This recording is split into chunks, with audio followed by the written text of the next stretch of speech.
Innal hamdalillah nahmaduhu wa nasta'inuhu wa nastaghfiruh wa na'udzu billahi min syururi anfusina wa min sayyiati a'malina may yahdihillahu fala mudhillalah wa may yudlilhu fala hadiyalah.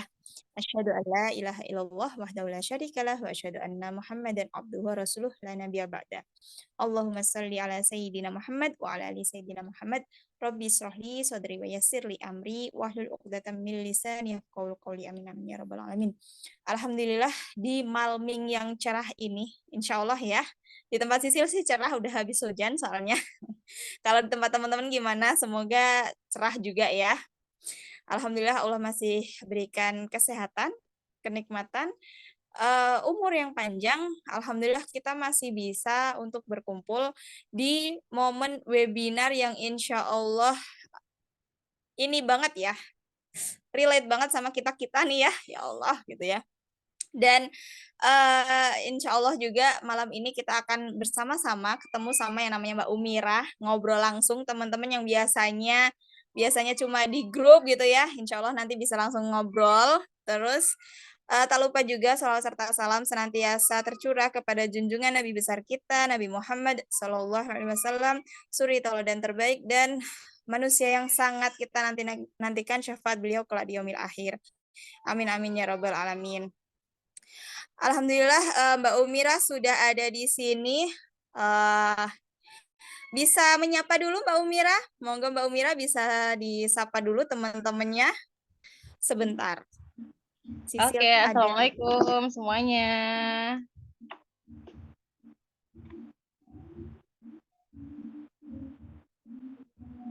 Waalaikumsalam warahmatullahi wabarakatuh. Masya Allah sedangnya. Gimana kabarnya teman-teman semuanya? Alhamdulillah baik, Umi. Alhamdulillah. Cerah ya di sana ya. Alhamdulillah. Di sini di Tangerang hujan. Masya Allah, alhamdulillah. Pak Emma. Ya, akhirnya kita ketemu ya di webinar ya. Oke, sedikit spoiler ya untuk materi kali ini. Tadi sebenarnya aku udah kirim di grup Tor materinya, biar teman-teman itu penasaran apa sih yang mau kita bahas malam hari ini, kayak gitu. Alhamdulillah sudah bergabung 39 peserta. Mudah-mudahan nanti semakin malam semakin banyak yang gabung, jadi kita semakin asik ya. Oke, baik. Jadi hari ini kita akan membahas berkaitan dengan inner happiness gitu ya. Karena sebenarnya kenapa tema ini kemudian diangkat gitu kan. Sebenarnya yang orang-orang pikirkan tentang umur 30 tahun dan belum menikah itu adalah sesuatu hal yang sangat-sangat menyedihkan gitu ya. Yang kemudian kita sendiri sebagai pelakunya itu juga ikut-ikutan terframing di situ gitu. Apakah benar usia 30 tahun dan belum menikah itu adalah sesuatu yang mengerikan? Oke, hari ini kita akan membahas bagaimana caranya supaya kita sendiri bisa resilience gitu ya, bisa tahan, bisa tangguh menghadapi usia yang sedang kita jalani ini. Ini kalau nggak salah kemarin ada yang hampir 40 tahun juga ya dan belum menikah. Yang paling muda ada kemarin 27, yang 38 ada. Jadi teman-teman setelah kelas ini mudah-mudahan nggak insecure lagi. Mudah-mudahan setelah kelas ini kita jadi lebih lebih pede lagi gitu kan, tanpa kemudian merasa bahwa diri kita itu adalah sesuatu yang bisa disombongkan kayak gitu. Kita tetap merasa pede, tapi pede kita itu ada akarnya. Oke, ini tadi Mbak Sisil bilang kalau anaknya lagi nangis, berarti langsung aja kita mulai ya. Mbak Sisil izin langsung dimulai ya.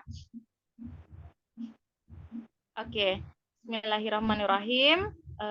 Innal hamdalillah nahmaduhu wa nasta'inu wa nastaghfiruhu wa na'udzubillahi min syururi anfusina wa min sayyiati a'malina may yahdihillahu fala mudhillalah wa may yudlilhu fala hadiyalah. Asyhadu alla ilaha illallah wahdahu la syarikalah wa asyhadu anna Muhammadan abduhu wa rasuluh la nabiyya ba'da. Rabbi shrahli sadri wa yassirli amri wahlul 'uqdatam min lisani yafqahu qawli. Amin ya rabbal alamin. Alhamdulillahirabbil alamin. Malam hari ini kita dipertemukan oleh Allah dalam kesempatan yang sangat luar biasa. Mudah-mudahan teman-teman semuanya di sana dalam kondisi sehat, yang lagi sakit tapi tetap ikut Zoom. Mudah-mudahan setelah ini mendapatkan suntikan semangat, jadi sakitnya bisa cepat sembuh ya. Bagi yang sedang disambi, mudah-mudahan acaranya lancar. Dan kita doakan mudah-mudahan teman-teman yang belum bisa bergabung, yang sedang sakit, Allah segera sembuhkan. Karena tadi itu banyak yang ngejapri sebenarnya. Mbak Mira nggak bisa hadir karena sakit. Mbak Mira nggak bisa hadir karena ini. Mbak Mira hadir tapi off cam karena sakit. Ya nggak apa-apa. Mudah-mudahan segera sembuh. Mudah-mudahan yang hari ini hatinya sedang sedih, melalui forum ini Allah lapangkan. Mudah-mudahan yang hari ini sedang merasakan kehampaan, melalui forum ini Allah kemudian isikan kehampaan itu dengan cahaya cintanya Allah. Masya Allah. Baik teman-teman semuanya, langsung saja. Di layar sudah tampak ya slide-nya. Baik. Jadi tema malam hari ini adalah finding inner happiness for being single in 30s. Jadi teman-teman semuanya, teman-teman yang di sini, aku memastikan bahwa teman-teman belum nikah ya.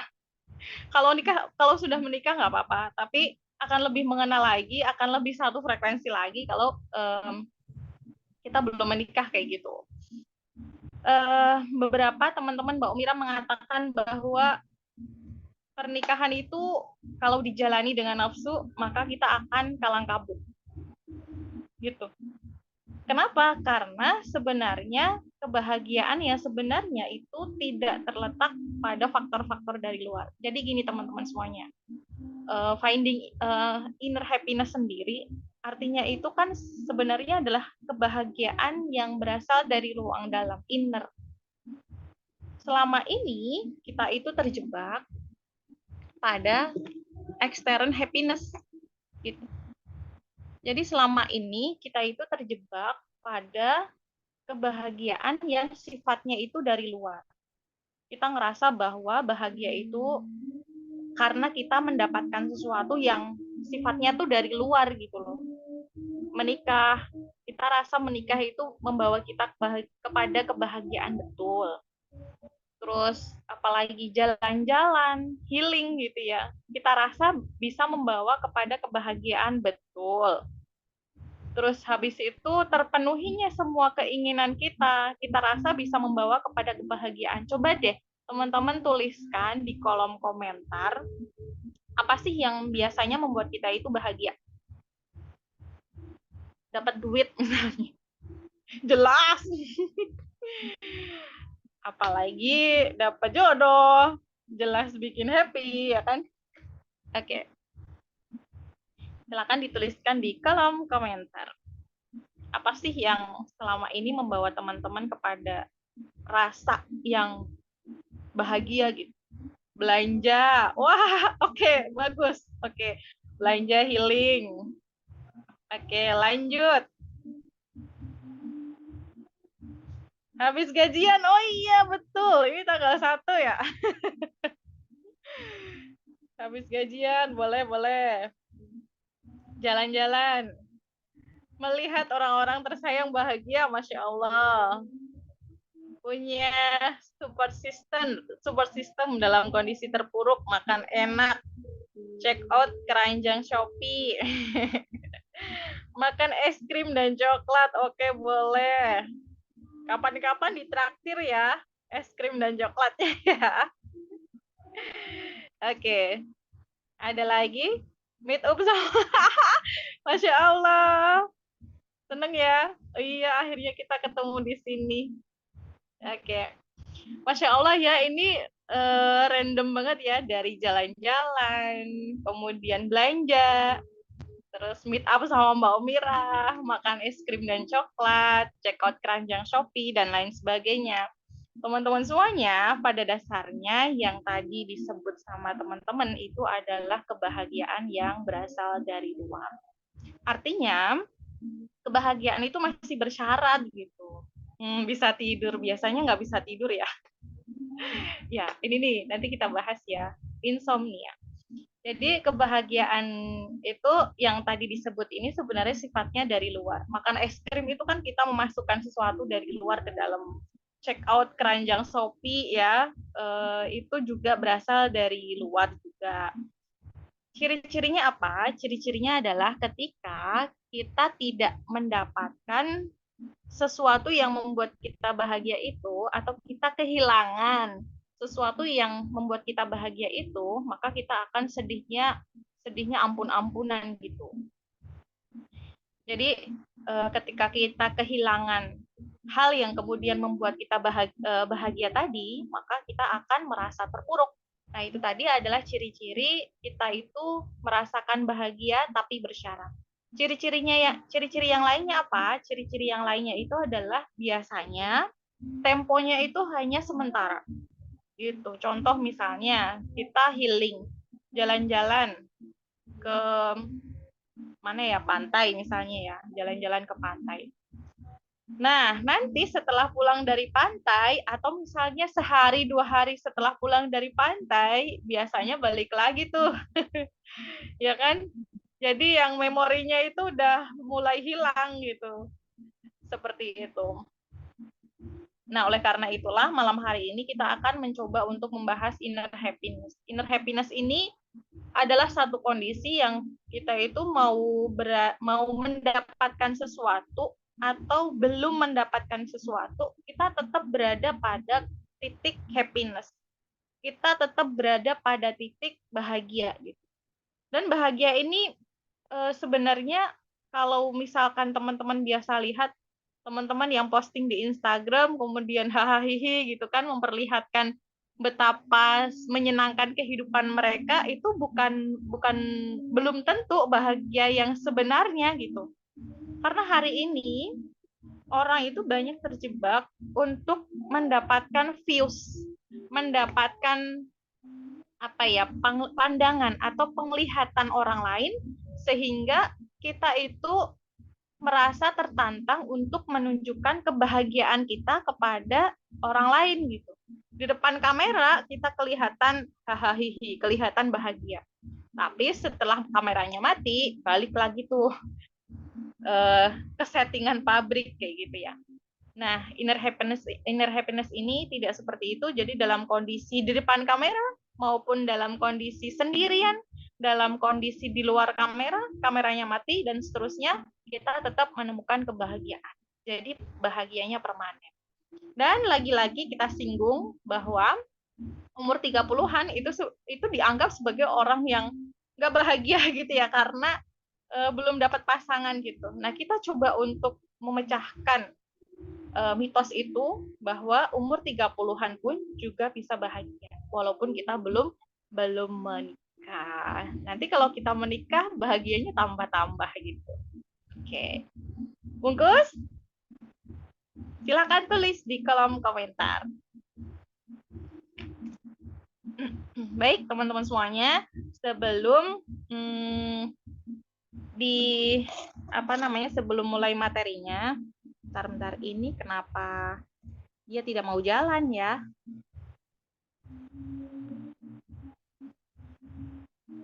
Oh, gini aja kali ya. Berarti tidak perlu share screen.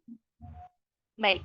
Jadi teman-teman semuanya, sebelum masuk ke materi, Mbak Umira mau share program kebaikan dari RFP. Jadi program kebaikan dari RFP ini ada konseling ya, konseling yang sebelah kanan. Jadi konseling itu ada konseling privat, offline gitu ya. Jadi tatap muka dengan konselor. Konselornya ada Mbak Umira sama Umi Rosa. Kalau Umi Rosa itu beliau expertise di psikologi gitu ya. Kalau Mbak Umira kan praktisi Islamic healing gitu. Kemudian konseling private online biasanya ini lewat DM Instagram. Mungkin ada di antara teman-teman yang sudah gabung ya. Kemudian ada juga konseling online, konseling private online ini tatap muka selama 2 jam bersama konselor gitu ya.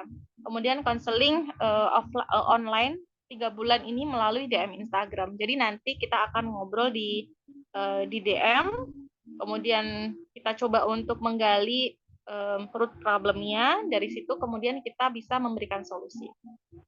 Program terdekat itu ada tanggal 8 besok berkaitan dengan luka kekerasan. Ibu, kenapa lisanmu begitu pedih? Nah, nanti kita akan bahas kenapa materi ini penting untuk diketahui oleh teman-teman ya, karena secara tidak sadar kita itu menyerap emosi negatif dari ibu. Apalagi yang lisan itu kan penyampai emosi ya, sebenarnya penyampai emosi paling cepat gitu kan.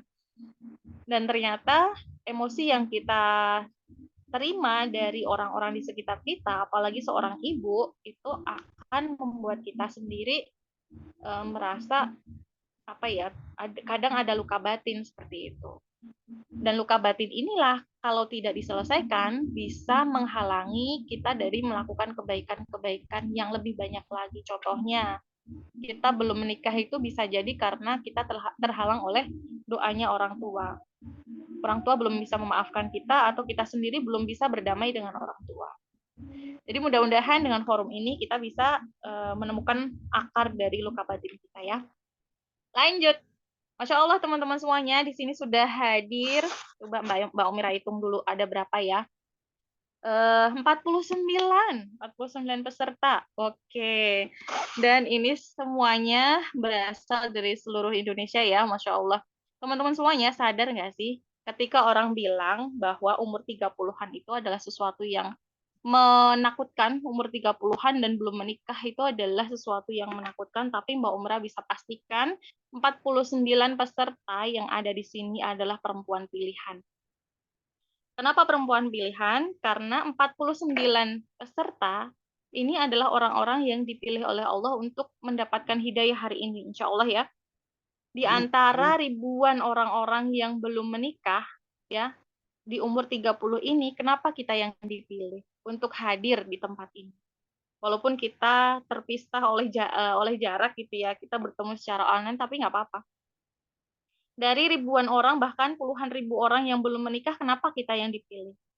Di antara 180-an orang yang ada di grup, kenapa kita yang dipilih oleh Allah untuk hadir di forum ini?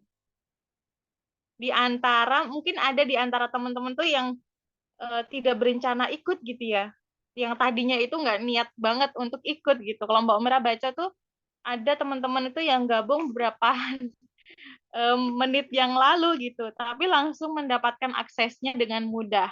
Nggak ada niatan untuk gabung, tapi Allah sampaikan di forum ini.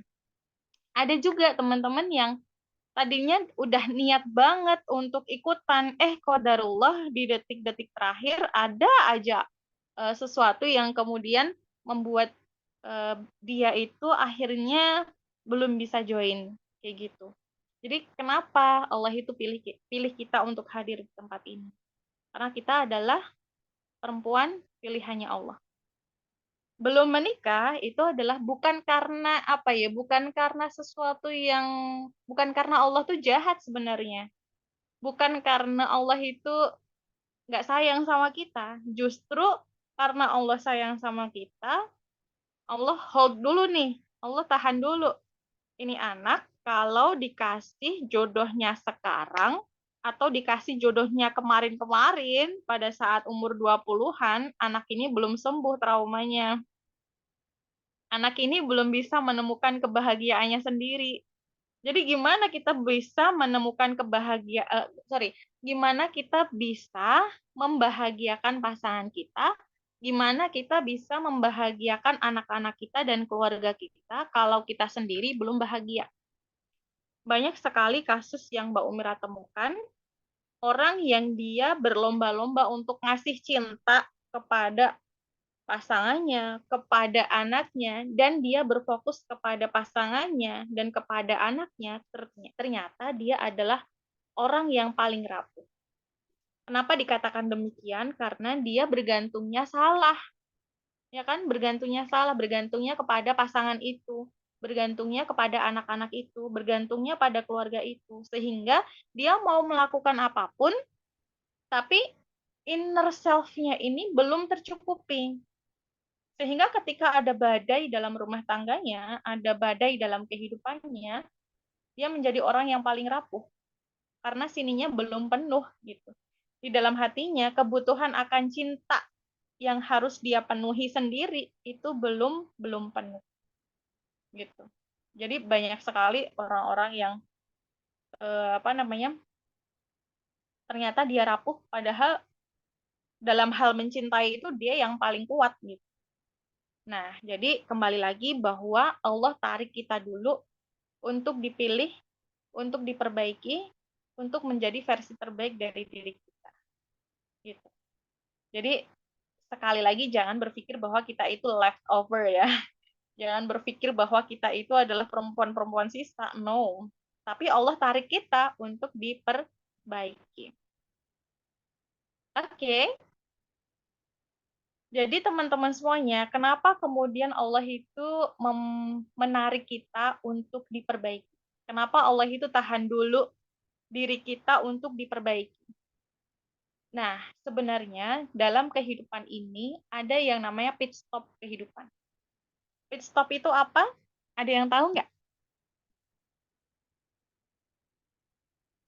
Ada yang tahu pit stop itu apa? Tempat isi angin. Hah? Tempat berhenti sementara gitu. Ya, betul. Pit stop itu adalah pemberhentian. Pemberhentian kehidupan. Jadi teman-teman semuanya, pemberhentian kehidupan itu pasti. Karena janji Allah sendiri dalam Quran surat Al-Baqarah ayat 155, janjinya Allah, dan kami pasti akan menguji kamu dengan sedikit ketakutan, kelaparan, kekurangan harta dan jiwa, buah-buahan dan buah-buahan, dan sampaikanlah kabar gembira kepada orang-orang yang bersabar. Jadi janjinya Allah untuk menguji kita dengan sedikit ketakutan. Takut kalau di usia 40, di usia 35, di usia 30 kita belum menikah, nanti nggak bisa hamil gimana. Itu adalah level ketakutan ya. Kemudian kita juga akan diuji dengan kelaparan. Kelaparan ini kan berkaitan dengan ekonomi ya kan. Termasuk juga kekurangan harta, kekurangan jiwa. Dan juga buah-buahan. Buah-buahan itu kalau dikiaskan itu adalah sesuatu yang membuat kita itu senang gitu. Gitu. Jadi janji Allah itu pasti akan menguji kita dengan sedikit ketakutan. Di fase usia berapapun. Sebenarnya kemarin-kemarin itu teman-teman sudah ada pit stopnya, sudah ada pemberhentiannya. Cuma karena nggak sadar aja, karena belum ada kesadaran, belum ada awareness, akhirnya langsung jalan terus. Nah, pit stop ini belum berhenti nih. Pit stop ini belum diselesaikan nih. Ibaratnya gini, kalau dalam pemberhentian itu ada transaksi yang harus diselesaikan, yang harus dibayar, yang harus dilunasi, tapi pada pit stop yang kemarin-kemarin itu kita nggak melakukan transaksi, akhirnya jalan terus, tapi kita jalan terus, kan jadi hutang, ya nggak? Jadi hutang di pemberhentian berikutnya. Ibaratnya kalau misalnya orang tuh naik gunung nih, biasanya tuh kan ada pos 1, ada base camp dulu, ada pos 1, pos 2, pos 3, pos 4 sampai puncak gitu kan. Nah, kehidupan kita sebenarnya juga kayak gitu. Ada pemberhentiannya, ada pit stopnya, dan itu pasti ada pit stopnya. Pit stop itu berupa apa? Berupa dua hal ini. Mbak Mira coba coret-coret ya. Papan tulis. Oke, lanjut. Bentar dulu. Apakah kita bisa buka papan tulisnya?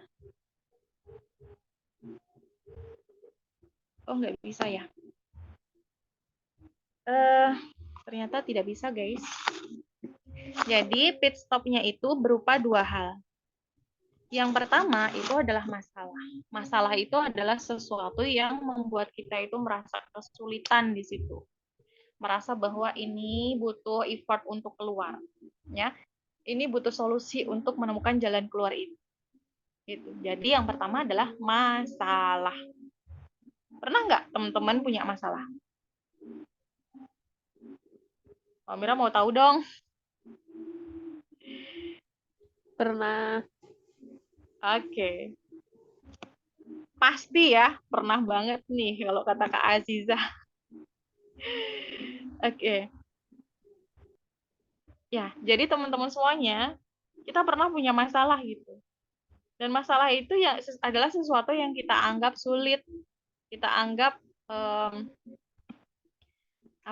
kita anggap kita terjebak di situ menghadapi kesulitan kayak gitu. Pasti ya. Nah, yang kedua itu adalah keinginan. Nah, keinginan termasuk juga keinginan kita untuk menikah, keinginan kita untuk punya rumah, keinginan kita untuk ambil S2, keinginan kita untuk ambil S3, keinginan kita untuk punya kendaraan, punya banyak uang, pengen umroh, dan seterusnya. Nah, pit stop itu adalah berupa dua hal ini tadi, berupa masalah dan juga berupa keinginan. Dan itu semua pasti, nggak mungkin enggak, ya pasti ada di di antara kita. Kita pasti punya masalah, kita pasti punya keinginan. Dan janji Allah yang lain di Quran surat Al-Ankabut ayat 2, apakah manusia mengira bahwa mereka akan dibiarkan hanya dengan berkata kami telah beriman, sedangkan mereka nggak diuji, gitu. Jadi teman-teman semuanya, masalah dan juga keinginan ini adalah sesuatu yang pasti akan dihadapi oleh manusia, pasti akan dihadapi oleh manusia. Sebaik apapun kita mempersiapkan hidup kita untuk menghadapi hari esok ya. Kadang orang tuh kan gini, berhitung dengan matematisnya manusia ya. Dari SMP itu sudah baca buku ini supaya nanti finansial di masa setelah lulus kuliah itu membaik kayak gitu. Untuk misalnya nanti setelah lulus kuliah kita harus menghadapi dengan ini supaya ini nanti kehidupan kita menjadi lebih baik. Itu matematikanya manusia. Tapi pertanyaannya, tetap ada ujian nggak?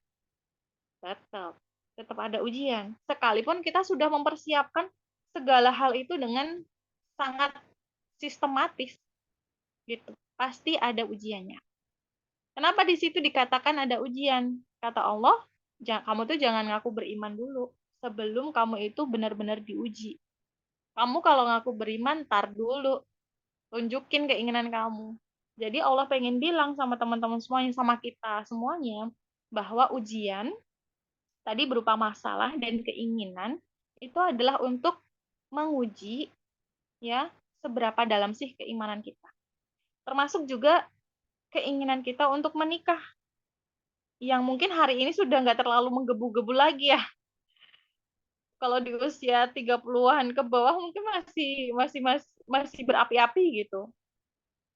Nah, keinginan kita untuk menikah pun itu sebenarnya juga adalah termasuk ke dalam ujian ini. Untuk apa? Untuk dites sama Allah itu keimanannya.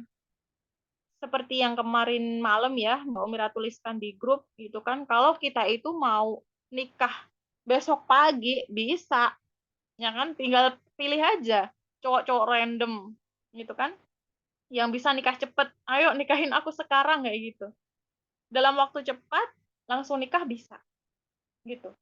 Tapi Allah itu pengen lihat ini tadi, pengen lihat seberapa keimanan kita, seberapa jauh keimanan kita kepada Allah.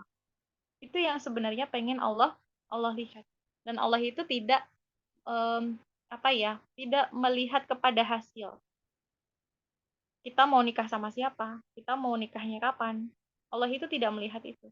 Tapi melihat kualitas keimanan kita sejauh mana, baru kemudian ketika kita sudah settle, kita sudah oke, kita udah benar-benar siap menurut versinya Allah, maka Allah itu akan kasih. Jadi kuncinya itu ya, biar kita bisa lulus ujian, yaitu berupa masalah dan keinginan, kita harus menghadapinya dengan keimanan. Gitu. Bungkus? Bungkus. Bungkus. Bagus. Oke, berikutnya adalah the past is the key. Teman-teman semuanya sadar nggak sih sebenarnya pola kehidupan kita itu berulang. Jadi kehidupan ini sebenarnya ada polanya. Sama seperti matahari setiap pagi terbit dari timur, tenggelam di barat. Kita di Indonesia itu mengalami dua musim, musim panas dan juga musim hujan. Ini adalah pola-pola semesta gitu. Pola-pola alam semesta yang kemudian merupakan bagian dari sunatullah juga. Terus apa lagi? Siang dan malam, siangnya itu terang, malamnya itu gelap. Gitu kan? Nah, ini sudah ada polanya. Termasuk diri kita sendiri nih. Kalau kita pernah belajar biologi, di dalam diri kita itu ada unit terkecil namanya DNA. Ya, DNA itu kalau misalnya kita lihat pakai mikroskop itu nggak kelihatan gitu ya, karena bentuknya itu ada di dalam inti sel kita dan berupa kromosom yang berpilin. Kalau ditarik itu bisa bisa panjang banget gitu ya. Padahal itu ada di dalam inti sel, letaknya itu ada di dalam inti sel. Tapi ternyata struktur DNA atau pita DNA itu menentukan seperti apa wujud fisik kita. Gitu. Kita mau hidungnya mancung, oh itu ada pola DNA-nya tuh ATGC. Kayak gitu ya, ada ATG, kayak gitu kan. Terus apalagi polanya. Terus kalau tinggi kita sekian, oh itu berarti ada polanya. Sampai sekecil itu, sampai sedetail itu, Allah itu perhatikan. Allah itu memperhatikan pola-pola yang sekecil itu. Nah, ternyata pola itu, pola di masa lalu kita itu sebenarnya adalah pola yang berulang. Contoh misalnya gini nih, di situ ada urutan bilangan ya, ada urutan bilangan, ada 1, 2, balik 1 lagi, terus lanjut 3, balik 1 lagi, lanjut 4, balik 1 lagi, lanjut 5. Ini teman-teman yang kemarin ujian CPNS mesti keluar nih udah jago ya. Terus di bawahnya itu ada 1, 4, 7, 10, 13. Kira-kira yang atas maupun yang bawah, kita bisa prediksikan nggak hasilnya berapa? Kalau yang atas itu udah jelas ya polanya ya. Habis 5 berarti 1 lagi, nanti dilanjut 6 lagi. Kemudian balik lagi 1, lanjut 7, balik lagi 1 gitu kan seterusnya. Nah, kalau yang bawah itu selisih 3. 1, 4, 7, 10, 13 berarti lanjutannya itu 16, pasti 16. Kemudian 19, 19 tambah 3 21 dan seterusnya. Ini sudah dijelaskan di dalam Al-Quran, teman-teman. Sungguh pada kisah-kisah mereka itu terdapat pengajaran bagi orang-orang yang mempunyai akal. Al-Quran itu bukanlah cerita yang dibuat-buat, tetapi membenarkan kitab-kitab sebelumnya, menjelaskan segala sesuatu, dan sebagai petunjuk dan rahmat bagi orang-orang. Nah, dari sini kita bisa tahu bahwa di dalam Al-Quran sendiri itu sudah ngasih kita petunjuk bagaimana kita menjalani kehidupan. Di Al-Quran itu sudah banyak petunjuk yang kalau misalnya kita ngikutin polanya Al-Quran, berarti kita seperti ngikutin pola bilangan tadi atau deret bilangan tadi. 15, 16, 17, dan seterusnya. Itu adalah pola yang kemudian sudah ditentukan. Begitu pula ketika kita mengikuti pola yang sudah dibuat atau mengikuti petunjuk yang ada di dalam Al-Quran. Nah, kalau misalnya nih Mbak Umar nanya ya, pola bilangan itu habis 5 itu langsung diisi 6, langsung diisi 7, langsung diisi 8, 9, 10, dan seterusnya tanpa ngikutin polanya, benar apa salah? Boleh dong dijawab di kolom komentar. Salah. Salah ya? Nggak sesuai polanya nanti. Betul, nggak sesuai polanya. Nah, kalau yang bawah itu 1, 4, 7, 13. Karena capek ngitung ya kan langsung aja kasih 100 gitu. Kan polanya salah juga. Gitu ya. Nah, di dalam Al-Quran itu adalah petunjuk untuk memecahkan pola-pola yang sudah ditentukan itu tadi. Bagaimana pola Al-Quran menyelesaikan permasalahan kita? Intinya gini teman-teman, kalau kita nggak taat sama Al-Quran, kita akan berantakan hidupnya.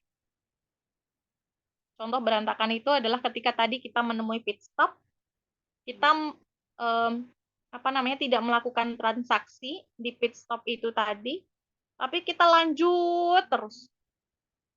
Nah, kan jadi hutang ya kan? Jadi hutang. Jadi Mbak Merata sebenarnya pengen gambar deh.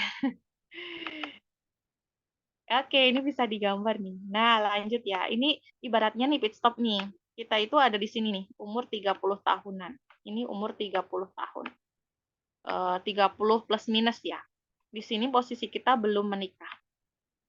Belum menikah. Nah, kalau di sini tidak diselesaikan dengan pola yang sudah ditentukan oleh Al-Quran ini tadi, maka di umur 35 tahun, di umur 40 tahun, dan seterusnya, kita akan menemui pit stop yang lain. Kita akan memenuhi pemberhentian kita yang lain, yang dimana masing-masing pit stop itu ada ujiannya. Dan kalau misalnya kita belum lulus di sini, akan dihutang di sini. Sehingga di sini ibaratnya kalau misalnya kita menyelesaikan permasalahan satu ya. Tapi karena di pit stop yang ini belum selesai transaksinya, kita akan berhutang di sini. Gitu. Nah, cara menyelesaikan pit stop ini tadi biar kita tidak ada transaksi yang terhutang tadi adalah kita menyelesaikan dengan petunjuk yang ada di dalam Al-Quran. Contoh konkret gini. Teman-teman tahu kasus yang baru viral, seorang influencer yang nikah muda, sudah punya anak, ternyata setelah pernikahan berapa tahun, 3 tahun, ternyata berpisah. Tahu ya, inisial R. Inisial R. Nah, di usia ini barangkali dia pit stopnya itu belum selesai. Belum ada transaksi di situ. Nah, akhirnya kemudian dia menjalani kehidupan pernikahannya itu membawa transaksi yang terhutang. Nggak tahu siapa, nggak usah bilang-bilang ya. Ya, dia membawa transaksi terhutang satu, masih harus menyelesaikan ujian dia bersama dengan suaminya. Sehingga permasalahan yang tadi kebawa ya, akhirnya menjadi bebannya itu bertambah. Gitu. Nah, kita mumpung ada di pit stop ini di umur 30 tahunan dan kita itu sedang Allah hold, kita itu sedang diberhentikan oleh Allah untuk untuk berada di sini, kita cari cara penyelesaian terbaiknya. Yaitu dengan apa? Dengan mencari petunjuk bagaimana menyelesaikan pola ini. Bagaimana cara kita menyelesaikan keinginan kita untuk menuju kepada pernikahan. Karena keinginan yang membawa kita kepada kedekatan kita kepada Allah itu lebih baik daripada keinginan yang langsung dipenuhi. Gitu. Oke. Bungkus ya nyampe sini ya. Bungkus. Transaksi itu gimana Kak maksudnya? Nah, ini pertanyaan bagus nih dari Mbak Viva nih. Transaksi itu maksudnya gimana? Jadi gini. Transaksi yang kemudian kita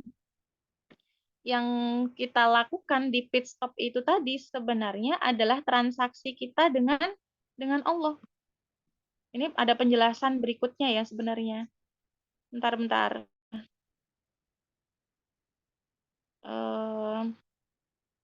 Oke. Jadi ada di penjelasan berikutnya ya. Sabar dulu. Nah, Apa itu? Bagaimana cara menyelesaikan transaksinya? Atau transaksi apa sih sebenarnya itu? BTW ini gimana caranya ya menghapus menghapus apa tuh namanya? Coret-coretannya ya. Site control. Nggak bisa ya, oke. Belum bisa? Oke. Ini nggak apa-apa ya, mohon maaf slide-nya begini ya. Ini kita jadi anak TK yang yang coret-coret tembok. Mudah-mudahan bisa terlihat dan terbaca. Jadi teman-teman semuanya, pertanyaan Mbak Viva tadi bagus banget. Bagaimana caranya eh, kita menyelesaikan transaksi itu tadi? Jadi teman-teman semuanya, transaksi itu adalah, oh dikeluarkan dulu ya sepertinya PPT-nya. Oh nanti berarti share lagi. Oke, coba ya. Yes. Oke. Di halaman berapa tadi? 5, kalau nggak 4. Mbak Sisil baik banget.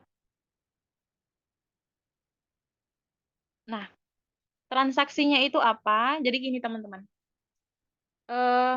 Allah itu memberikan kita permasalahan ataupun keinginan.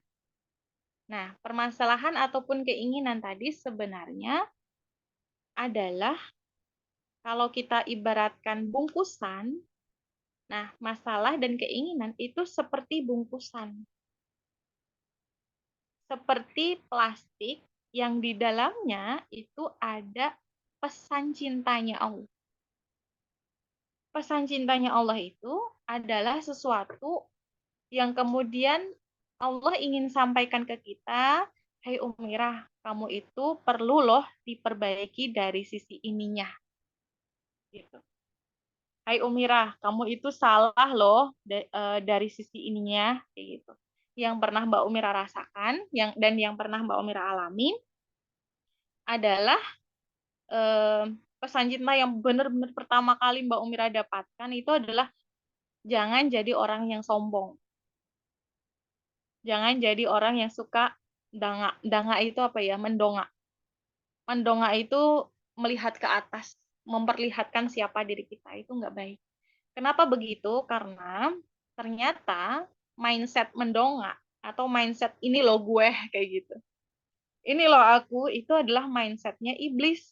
Pada saat iblis diminta untuk bersujud kepada Nabi Adam, jawabannya iblis adalah ana khairu minha, bahwa saya itu lebih baik daripada dia.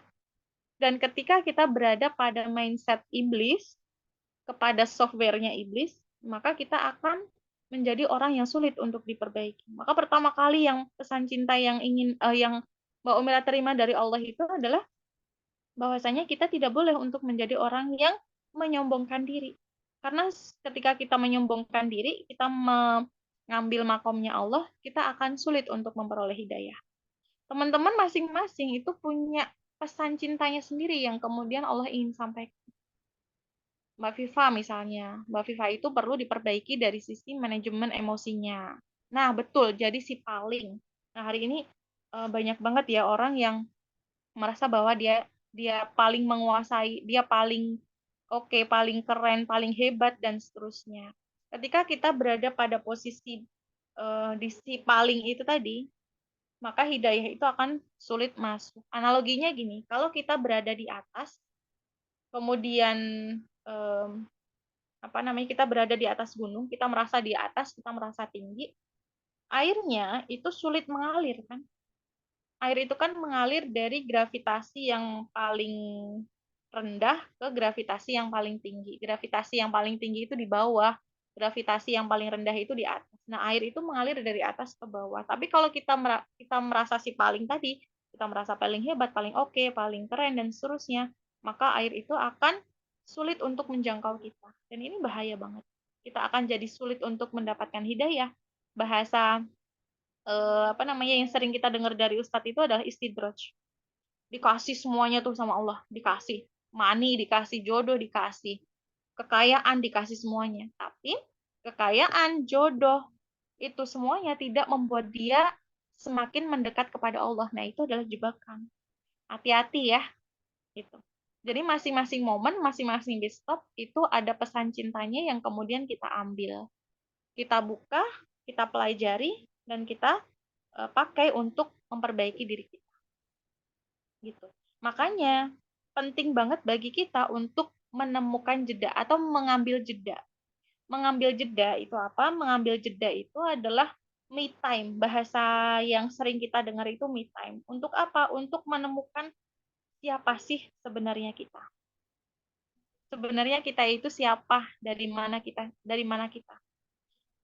Bagi teman-teman yang sudah belajar di kitabnya Nizam Islam, ini dibahas ya 3 pertanyaan besar ini, tapi Mbak Umrah mau spill aja. Jadi yang pertama ini siapa kita?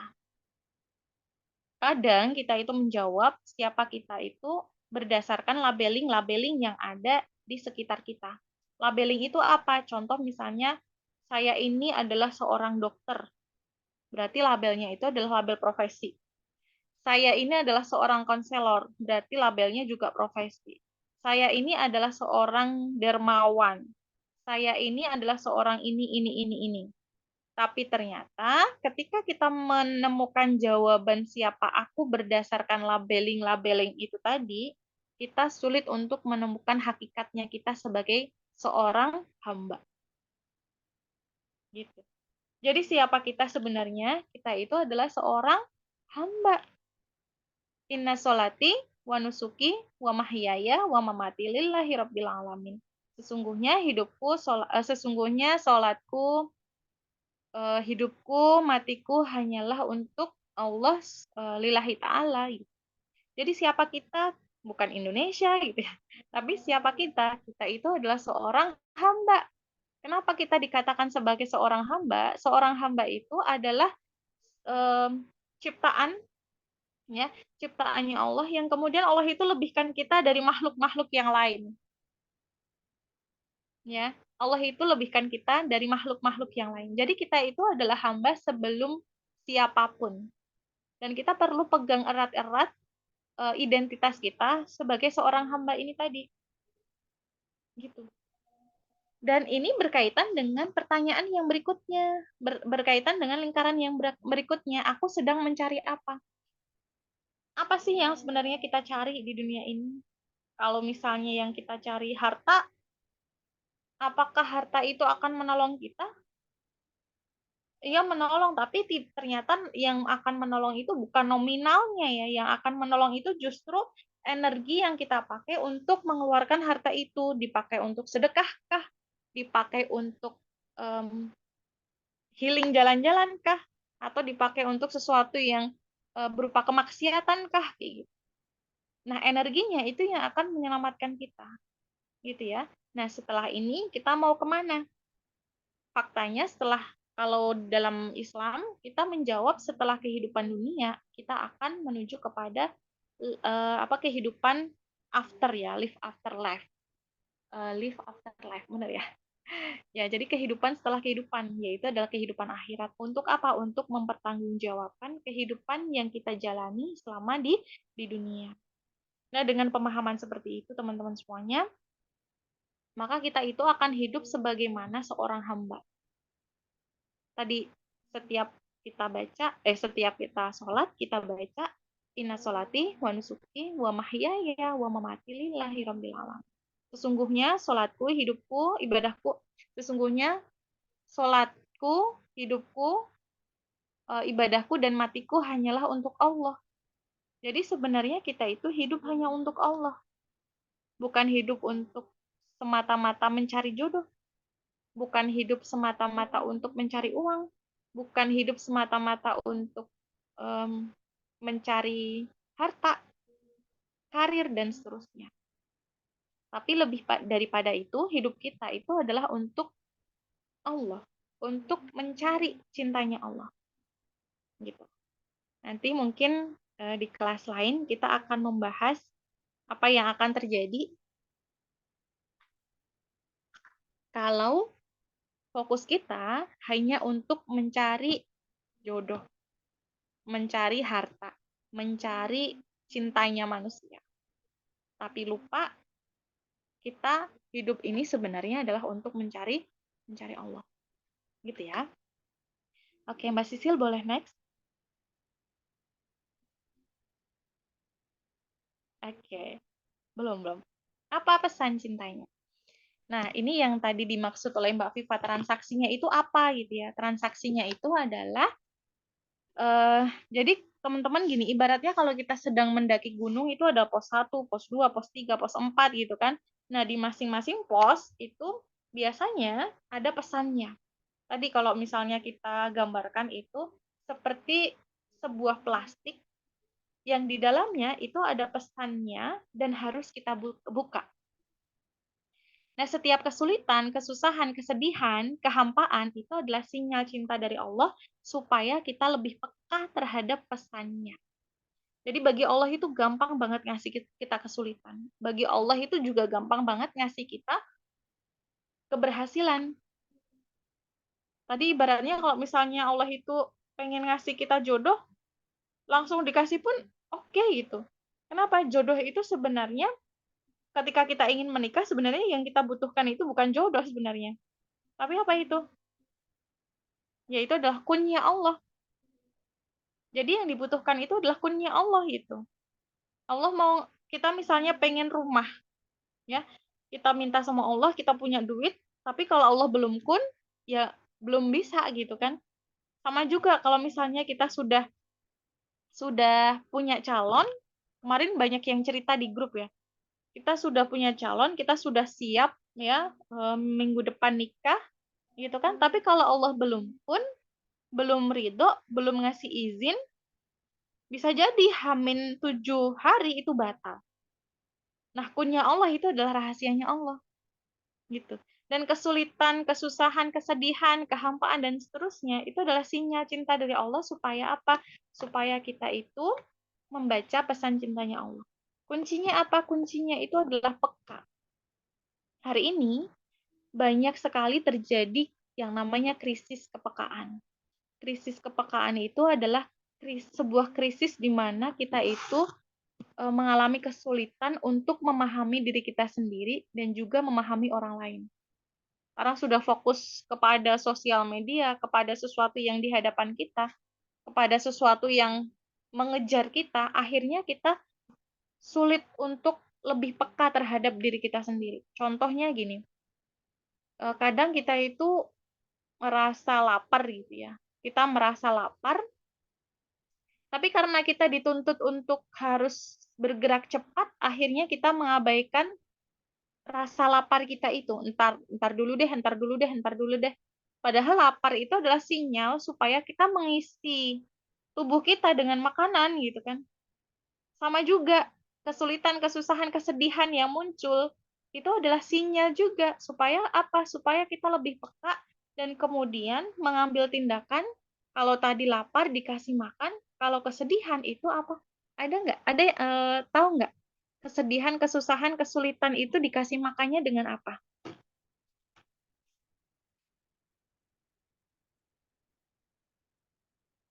Ada yang tahu? Kalau tadi lapar itu kan sinyal untuk kita ngasih makan, ya kan? Tapi kalau kesusahan, kesulitan, kesedihan, kehampaan, merasa sendiri, merasa sepi, dan seterusnya, ngasih makannya dengan apa? Masya Allah, ini jawabannya benar-benar.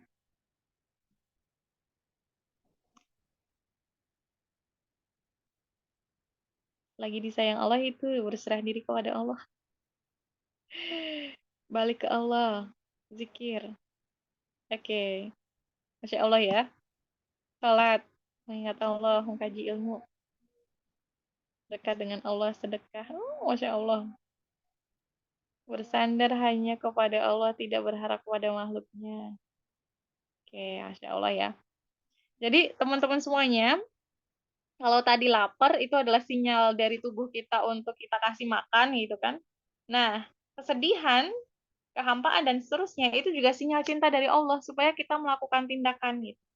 Tindakannya berupa apa? Ngasih makan dengan apa? Dengan benar jawaban teman-teman ini dengan zikir, dengan dekat dengan Allah, dengan sedekah, dengan sholat dan seterusnya. Kata Allah, ala bizikrillahi tatmainnul qulub. Bahwasanya dengan berzikir, ingatlah hanya dengan mengingat Allah, maka hatimu itu akan tentram. Jadi teman-teman semuanya, ketidaktentraman itu atau em, apa ya, ketidaktenangan itu sebenarnya adalah sinyal juga dari Allah karena kita itu jauh dari zikir. Dan zikir itu bukan hanya lisannya yang berzikir ya, tapi hatinya pun juga ikut berzikir. Kita merasakan kedekatan kita kepada Allah, merasakan cinta kita kepada Allah. Gitu.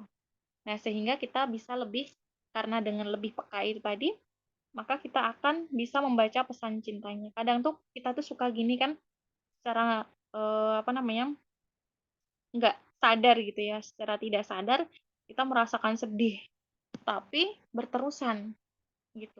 Nah, itu tadi kalau di dalam dunia psikologi yang pernah Mbak Umira pelajari, ketika kita sedih berturut-turut sampai minimal 6 bulan itu sudah masuk pada fase depresi. Dan itu sudah kasus yang berat gitu. Tapi kalau misalnya baru sehari sedih banget, tapi berikutnya itu biasa aja, nah itu belum belum masuk ke fase depresi. Kenapa begitu? Karena Allah itu kan menjadikan menjadikan hati itu sifatnya terbolak-balik ya, mudah berbolak-balik.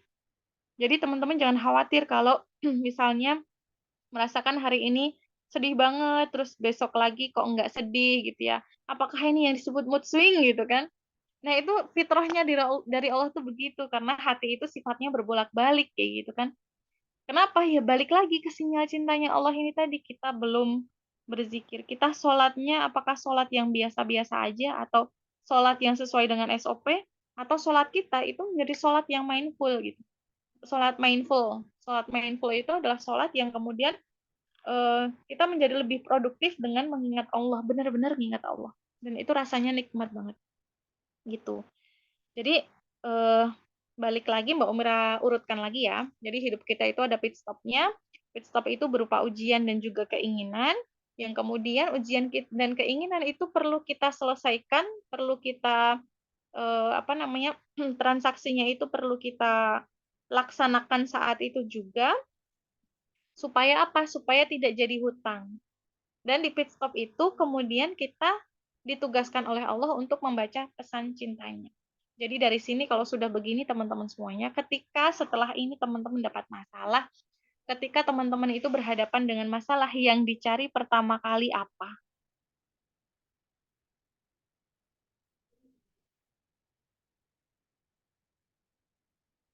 Solusi. Kalau berada dalam masalah kita kan, atau kesulitan kita kan biasanya dicari solusinya ya. Ya kan? Iya. Dicari solusinya.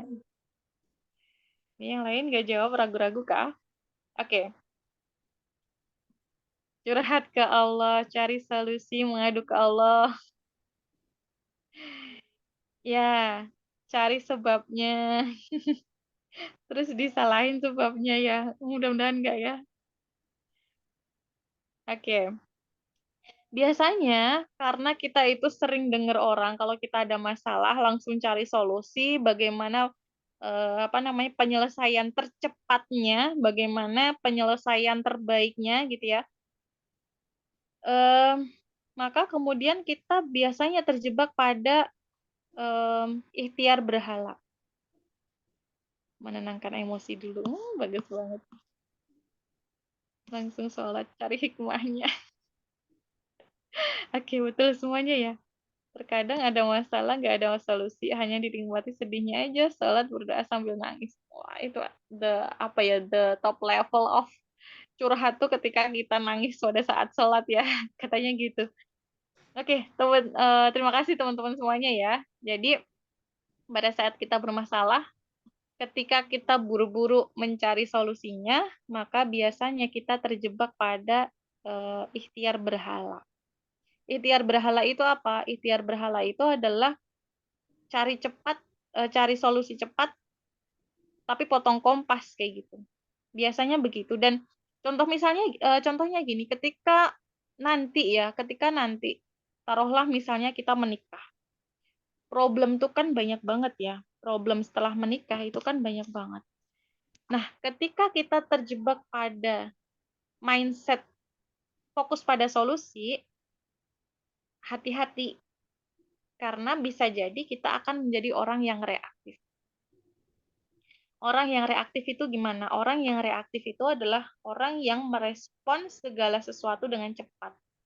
Dan ini bahaya banget. Analoginya gini. Kemarin sempat ada video viral ya. Di situ ada Coca-Cola yang, sebut merek lagi. Ada air soda yang dikocok-kocok. Terus habis itu langsung dibuka tutupnya. Apa yang terjadi? Meledak. Ya kan? Langsung meledak. Nah, ibaratnya seperti itu. Kita lagi ada masalah, dikocok-kocok, langsung dikeluarin, langsung nyari solusi. Akhirnya meledak. Dan itu ternyata menimbulkan luka pada orang-orang di sekitar kita, termasuk anak kita, termasuk pasangan hidup kita. Dan teman-teman perlu tahu bahwasanya hidup kita itu, kehidupan pernikahan kita, itu menjadi berantakan sebenarnya bukan karena faktor yang kelihatan saat itu. Tapi faktor yang diam-diam kita lakukan secara berulang, dan ini karena diam-diam ya, itu nggak sadar. Tadi reaktif, tadi sering merespon masalah dengan cepat, mencari solusi dengan cepat, pengen segera berakhir, kapan penantian ini berakhir. Tapi kita belum melatih diri kita untuk menikmati penantian ini. Gitu. Jadi hari ini banyak sekali orang-orang yang berespon dengan cepat. Pengen segera dapat, pengen segera sampai kepada tujuan. Tapi kurang bisa menikmati proses yang sedang dilalui. Kalau Allah pengennya kita menikmati di usia 40 tahun, katakanlah gitu ya, belum menikah, ya enjoy. Kadang tuh Mbak Umi Ratu ketawa ya, ketika ada teman-teman yang bilang, saya tuh sebenarnya enjoy aja kok, kayak gitu. Saya tuh emang kenapa kalau usia segini belum nikah, saya enjoy aja kayak gitu. Enjoy-nya ini di mukanya kelihatan enjoy, tapi di dalam hatinya itu belum enjoy. Dia masih suka sedih, masih suka nyimpen ketakutan, masih suka nyimpen anxiety, kekhawatiran, kalau nggak menikah gimana, dan seterusnya, dan seterusnya. Jadi apa yang ada sesuatu yang bohong-bohongan. Allah tuh tahu sebenarnya di sini isinya apa. Di sini isinya ketakutan kah? Di sininya isinya kekhawatiran kah? Nah, betul tuh, batinnya bergejolak. Allah tuh tahu. Tapi kita mengkamuflasekan itu dengan seolah-olah semuanya baik-baik aja. Allah ketawa loh ngelihat kepura-puraan kita itu. Terus gimana? Diakui saja. Mengaku bahwa kita itu nggak enjoy, itu nggak apa-apa. Nggak bikin kita turun kasta gitu. Mengaku bahwa kita sedang khawatir terhadap sesuatu, itu nggak bikin kita nggak bikin kita terpuruk kayak gitu. Oke, ini ada komentar yang bagus nih dari Mbak siapa namanya? Fitri Pohan. Sudah banyak penelitian soal happiness pada wanita lajang dewasa madya. Nah, ini biasanya mereka yang sudah berdamai nih. Sudah berdamai dengan kesedihannya. Oke. Gitu ya. Jadi pit stop tadi adalah cara Allah untuk memperbaiki diri kita, supaya tadi kita tidak menjadi orang yang reaktif, supaya kita itu bisa menelusuri akar permasalahan kita itu di mana gitu. Jangan-jangan kita itu nyimpen luka batin tapi kita nggak tahu. Yang luka batin itu nanti akan secara tidak langsung terekspresi pada saat kita itu memiliki suami dan anak-anak. Pada saat sebelum nikah ini nggak kelihatan gitu ya. Karena belum ada triggernya, belum ada stresornya. Tapi setelah menikah nanti, ada stresornya, ada triggernya, kita jadi otomatis melakukan pola yang sama yang kita dapat dari orang tua kita kepada anak-anak kita. Tadi pola itu selalu berulang gitu kan. Kalau polanya salah berarti kita harus memperbaiki. Ya kan? Polanya salah harus dibenerin. Dengan apa? Dengan petunjuk di dalam Al-Quran. Dan teman-teman semuanya, Allah itu berbicara soal luka batin ya. Mbak Mira lupa di ayat berapa, tapi intinya di situ Allah sampaikan bahwa, hai Nabi, janganlah kamu itu, Nabi ini maksudnya mewakili kita ya, janganlah kamu meninggikan suaramu hingga hai Muhammad, janganlah kamu meninggikan suaramu melebihi suaranya para nabi. Para nabi itu kalau ngomong halus banget, lembut banget gitu kan. Tapi kita yang bukan siapa-siapa kadang ngomongnya tuh ngegas. Ngomongnya ngegas, ini ada riwayat masa lalunya, riwayat pola pengasuhan tadi. Ada batin kita yang terluka, yang kemudian kita ngerasa bahwa kita itu harus fight, harus melindungi diri kita dengan cara ngegas tadi. Dan kalau kita ngegas ke anak-anak kita menjadi luka batin. Dia luka batinnya itu tidak terdeteksi, akhirnya anak kita nantinya membesarkan cucu kita atau membesarkan anaknya dia itu dengan pola yang kita wariskan dulu. Gitu. Dan ini bahaya banget. Kalau pahala itu ada pahala jariah, dosa pun juga ada dosa jariah. Dan itu berasal dari batin kita yang bergejolak tadi, yang kita belum bisa mendamaikan tadi, guys. Gitu. Makanya benar-benar penting banget perempuan itu belajar bagaimana resiliensi, bagaimana menenangkan batinnya sejak sebelum menikah. Hari ini juga pada saat dia mengetahui ya pesan cintanya Allah apa, ternyata Allah itu pengen memperbaiki batin kita, ya saat itu juga diperbaiki. Memperbaiki luka batin itu apakah perlu teknik hipnosis? Jadi teknik hipnosis ini sebenarnya salah satu teknik aja ya. Artinya masih ada teknik-teknik yang lain gitu kan. Kalau di RFT sendiri tidak menggunakan teknik hipnosis. Kenapa? Karena sebenarnya pendapat yang kami ambil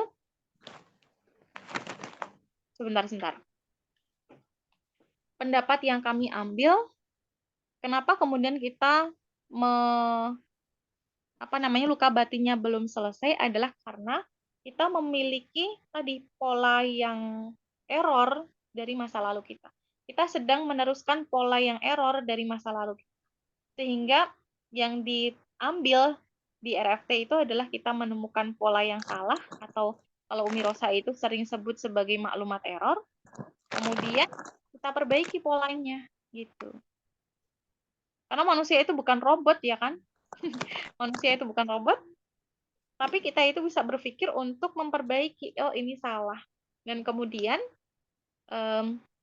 diambil atau diperbaiki polanya. Gitu. Hipnosis itu hanyalah salah satu teknik aja. Artinya gini, kalaupun tidak pakai teknik hipnosis, itu nggak apa-apa. Gitu. Karena kadang tuh teman-teman semuanya ya, Mbak Mira berpesan banget nih sama teman-teman yang mungkin sudah belajar loa juga, belajar hipnosis juga, belajar teknik terapi dan lain sebagainya. Kalau loa, teknik terapi, dan seterusnya, itu malah justru membuat kita attach kepada pikiran kita sendiri, membuat kita memberhalakan pikiran kita sendiri, dan membuat kita lupa bahwa ini semuanya sunatullah dari Allah, ya. Maka itu akan menjauhkan kita dari akidah. Jadi kalaupun misalnya kita belajar teknik loa, kita tetap perlu berhati-hati nih, karena batasannya itu sangat tipis sekali. Batasannya sangat tipis sekali, gitu. Ya. Ada buku yang sangat bagus, judulnya itu adalah Quranic Law of Attraction ya. Diambil dari ayat-ayat Al-Quran dan Mbak Umrah sendiri praktikin itu gitu. Sebenarnya nggak beda-beda jauh sih, cuman yang membedakan itu adalah ada pada keyakinan kita, ini semuanya yang ngasih itu adalah kekuatan pikiran kita, ataukah kekuatannya Allah. Gitu. Kalau kita merasa bahwa kekuatan pikiran kita lah yang kemudian memberikan atau mengabulkan doa-doa kita, nah ini hati-hati nih. Berarti kita menuhankan pikiran kita sendiri. Yang ini bisa jatuh kepada kekufuran. Hati-hati ya. Oke. Lanjut, Mbak Sisil. Bentar. Ini bungkus dulu. Bunda-bunda semuanya. Bungkus. Oke. Ini suaranya Mbak Lina ya. Iya, Kak. Oke. Lanjut. Oke.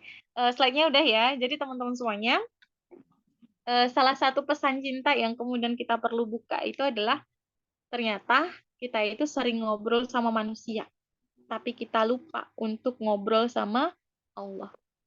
Kita sering nyari manusia, tapi kita lupa nyari Allah. Jadi sebenarnya siapa yang punya kuasa? Manusia ataukah Allah?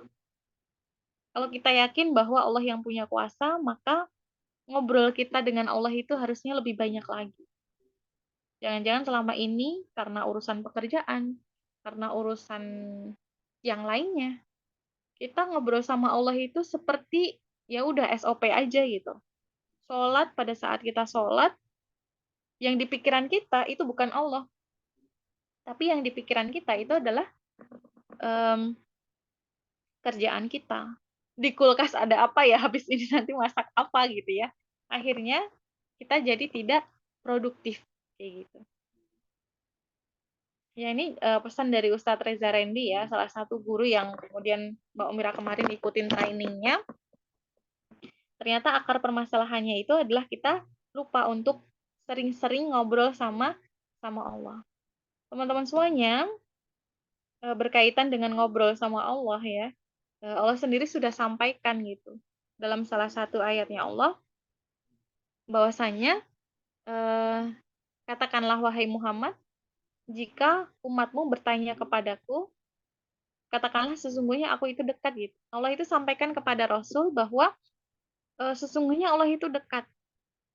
Kalau kamu itu pengen, ibaratnya kalau misalnya kita itu bingung, ya Allah, yang paling dekat, teman kita yang paling dekat itu adalah Allah.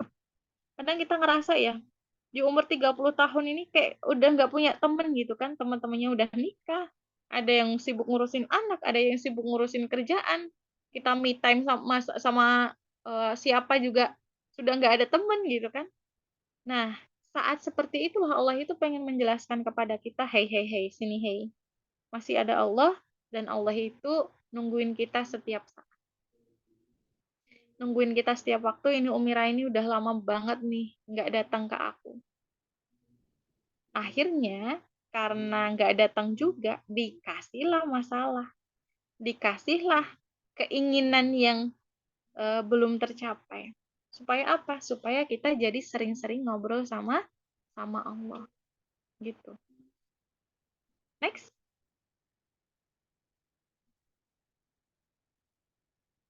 Nah, ini ada pertanyaan dari Mbak Quratul Uyun ya. Mbak Mira coba jawab dulu.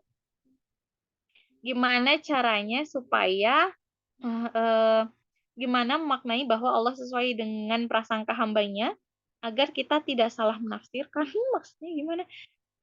Salah menafsirkan tuh maksudnya bagaimana ya? Mohon maaf ya. Jadi gini, benar ya, Allah itu sesuai dengan prasangka hambanya, itu benar banget. Jadi gini teman-teman semuanya. Di dalam diri kita itu ada yang namanya self-belief. Jadi self-belief itu adalah core of the core-nya diri kita gitu.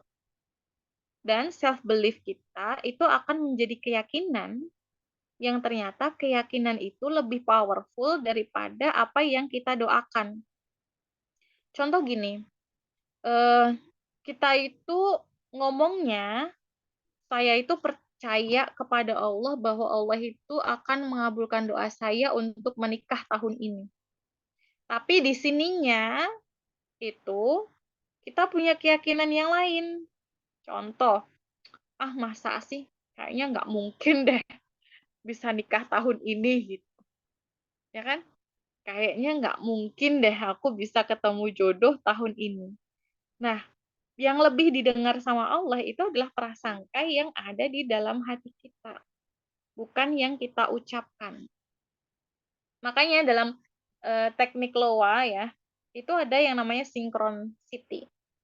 Synchronicity itu adalah kesinkronan antara pikiran kita, tindakan kita, dan juga perasaan kita. Gitu. Perasaan itulah yang kemudian menjadi prasangka. Pikiran kita itu pun juga menjadi prasangka. Sayangnya kalau tindakan itu terlihat, kalau pikiran dan perasaan itu tidak terlihat. Dan ternyata pikiran dan perasaan itulah yang lebih didengar oleh Allah daripada ucapan-ucapan kita, daripada omongan-omongan kita. Kan tadi di awal kita sampaikan bahwa Allah tuh tahu nih apa yang ada di sini dan apa yang ada di sini. Wallahu ya'lamu wa antum la ta'lamun. Kata Allah, Allah itu tahu, kamu itu nggak tahu. Bahkan kadang kita nggak ngerti diri kita sendiri aja, Allah itu tahu. Allah itu tahu, kadang kita ngerasa baik, kadang kita ngomongnya baik-baik aja, tapi di sininya bergejolak tadi kayak gitu. Nah, maka tugas kita itu sebenarnya adalah mendamaikan diri kita supaya self belief kita itu selaras dengan apa yang kita ucapkan. Perasaan-perasaan kita itu selaras atau prasangka-prasangka kita itu selaras dengan apa yang kita pikirkan dan apa yang kita ucapkan. Gitu.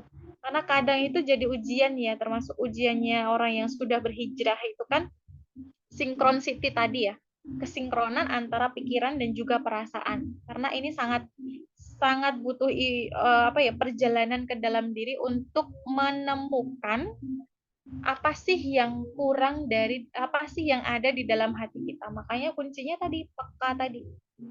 Oh iya, di dalam sini ada ragu ya. Kalau kita menemukan ragu, maka buru-buru istighfar. Kalau di sini menemukan was-was, karena was-was itu dari setan, maka langsung disadari, langsung diistighfari, kayak gitu. Jadi pertanyaan Mbak Quratul Uyun tadi seperti itu. Jazakillah khairan kasir, sama-sama Mbak Iyaki. Oke, bungkus ya. Bungkus.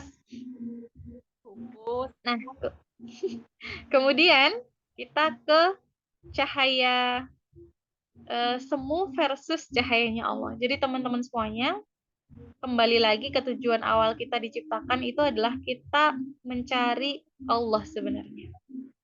Jadi dari seluruh pencarian yang sedang kita lakukan di dunia ini, intinya, ujung-ujungnya sebenarnya kita itu sedang mencari Allah.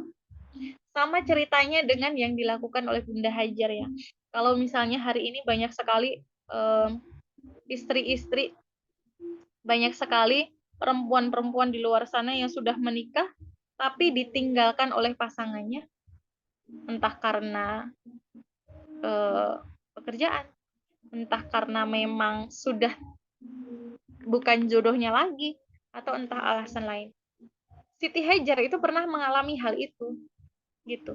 Waktu itu pada saat Mekah itu belum berpenghuni, cuman ada dia dengan Ismail, anaknya yang masih bayi. Bayangin coba, dia ibu menyusui dengan satu bayinya yang masih bayi merah, ditinggal sama Nabi Ibrahim di padang tandus di kota Mekah.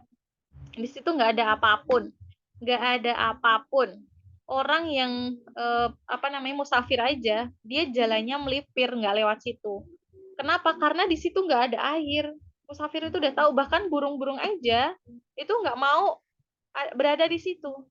Tapi pada saat itu, kemudian pada saat Ismail itu nangis, minta air susu, sementara asinya itu kering, apa yang dilakukan oleh Siti Hajar? Beliau itu melakukan yang kita sebut sekarang sebagai sa'i. Dari Bukit Safa ke Marwah, dari Marwah ke Safa bolak-balik selama 7 kali. Kemudian waktu itu malaikat itu bertanya-tanya, kamu tuh ngapain sih bolak-balik kayak gitu? Kalau kamu nyari air kan kamu tahu di sini tuh daerah yang tandus gitu. Tapi jawaban Hajar apa? Aku itu tidak sedang mencari air, Tapi aku sedang mencari di mana pemilik air ini. Karena pemilik air inilah yang kemudian bisa menghadirkan air untukku. Nggak lama setelah ngomong kayak gitu, muncullah air Zam-Zam yang berasal dari telapak kakinya Ismail. Gitu. Jadi dengan hentakan kaki muncullah air Zam-Zam gitu kan. Nah, akhirnya permasalahan selesai. Dan ternyata hari ini, Makkah hari ini menjadi satu-satunya kota, menjadi salah satu kota, menjadi salah satu tempat yang diberkahi. Air Zam-Zam menjadi air yang diberkahi. Coba bayangin, setiap tahun itu kan orang-orang berkunjung untuk umroh dan haji, ya kan? Tapi air Zam-Zam itu nggak pernah kering. Nggak pernah habis, nggak pernah surut. Tapi kemarin pada saat pandemi, saat semuanya lockdown, air Zam-Zam itu tidak membuat Mekah kebanjiran. Itulah dahsyatnya pertolongan Allah. Jadi teman-teman semuanya, kalau yang kita cari itu adalah cahayanya Allah, maka Allah itu akan memberikan kita lebih daripada apa yang kita minta. Tapi kalau kita sekedar mencari cahayanya semu, yang kita cari itu, kalau kita pengen menikah yang kita cari jodoh, kalau kita pengen menikah yang kita cari vendor, kalau kita pengen menikah yang kita cari itu adalah macam-macam yang ternyata itu bisa membuat cahaya kita redup suatu saat gitu ya. Maka ini bukan pencarian kita yang sebenarnya. Belum final gitu. Karena yang kita cari sebenarnya adalah pertolongan Allah. Sehingga pada saat nanti kita sudah menikah pun, mindset kita itu akan disetir dengan mindset kita sedang mencari pertolongan Allah. Gitu. Di pit stop yang akan datang, kita itu mindsetnya itu adalah mindset kita sedang mencari cahayanya Allah, mencari petunjuknya Allah, mencari apa sih ya Allah yang engkau inginkan. Afwan Kak, lalu bagaimana kiat-kiat kita untuk meluruskan niat tadi bahwasanya menikah itu adalah untuk ibadah? Nah, ini pertanyaan bagus banget nih. Gimana caranya kita meluruskan niat bahwa pernikahan itu adalah ibadah? Niat itu kan sebenarnya tadi masuk ke zona invisible ya, zona yang tidak kelihatan. Kalau tindakan itu masuk kepada zona visible atau zona yang kelihatan. Pikiran dan perasaan itu adalah masuk ke zona invisible. Oke. Nah, bagaimana cara kita itu meluruskan niat? Masya Allah ya teman-teman semuanya, percaya nggak percaya, niat itu akan menjadi bahan ujiannya Allah. Serius. Kita itu sebenarnya diuji sama Allah itu berdasarkan niat yang kita punya. Gitu. Contoh misalnya gini, Mbak Umira tuh pernah ya, ikut suatu forum. Kemudian Mbak Umira lupa untuk setting niat.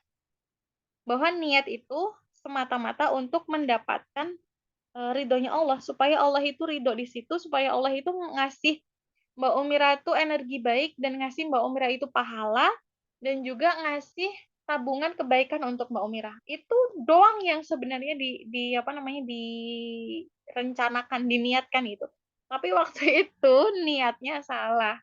Niatnya adalah mau ketemu sama seseorang gitu ya, mau ketemu orang di situ. Akhirnya gabunglah acara itu. Dan akhirnya beneran Allah itu mengabulkan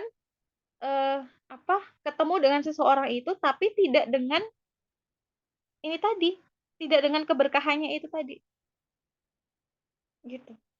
Jadi niat ini sebenarnya adalah pada dasarnya niat ini nanti akan menjadi bahan ujian Allah untuk membuat kita itu memurnikan niat terus-menerus. Simpelnya gini teman-teman. Kalau Mbak Omira pernah temui ya,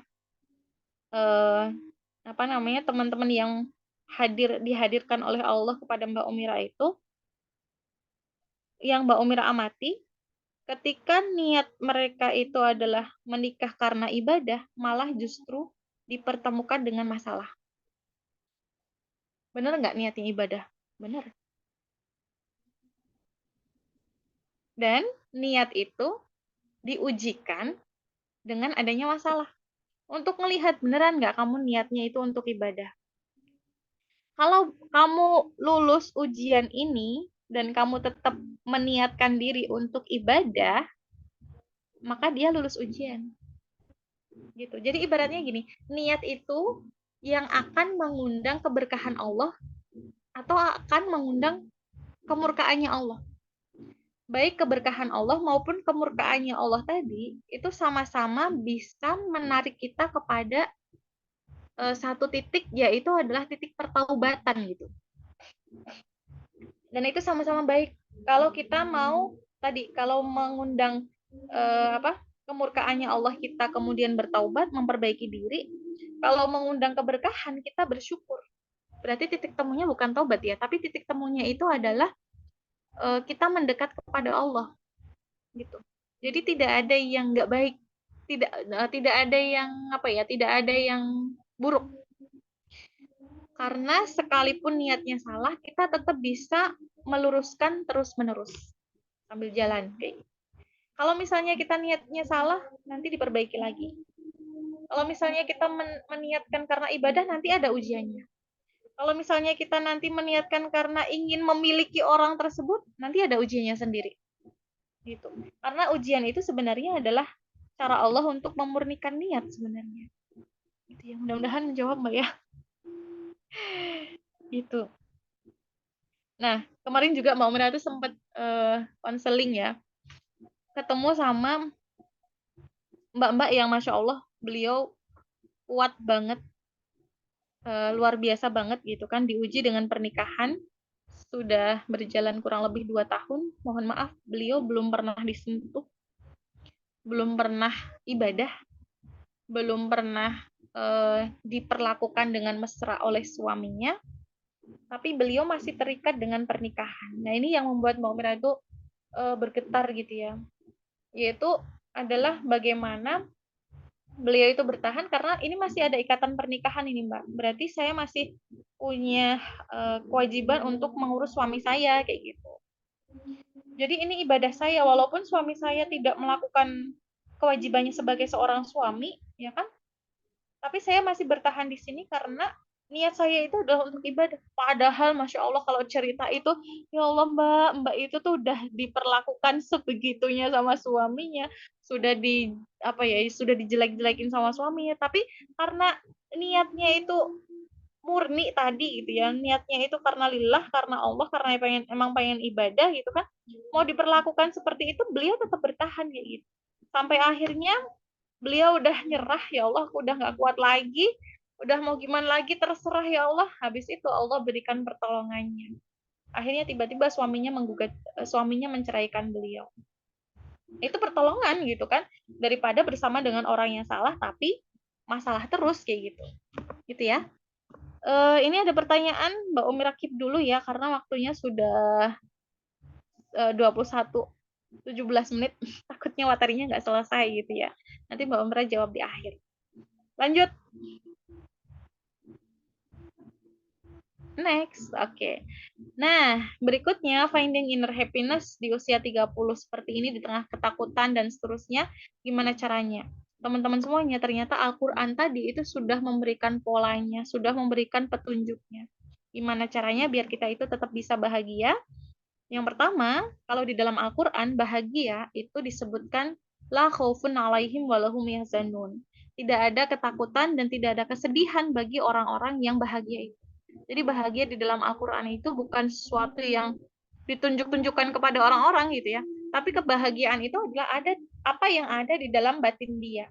Nggak ada ketakutan, nggak ada kesedihan, tapi yang ada di situ adalah emosi positif, kesyukuran, damai, rileks, dan seterusnya. Dan ini disebutkan berkali-kali oleh Al-Quran. Dan di situ ada kuncinya gitu ya. Sesungguhnya wali Allah itu adalah orang-orang yang dekat sama Allah itu nggak ada rasa takut, nggak ada rasa sedih bagi mereka. Karena Allah sendiri yang kemudian membuat hatinya itu kuat untuk menghadapi ujian gitu. Sehingga dikatakan bahwa mereka itu tidak ada perasaan takut yang menimpa mereka. Jadi yang pertama itu adalah supaya kita menemukan inner happiness, itu caranya adalah taat kepada kepada Allah. Wali Allah itu adalah artinya itu adalah kekasih Allah.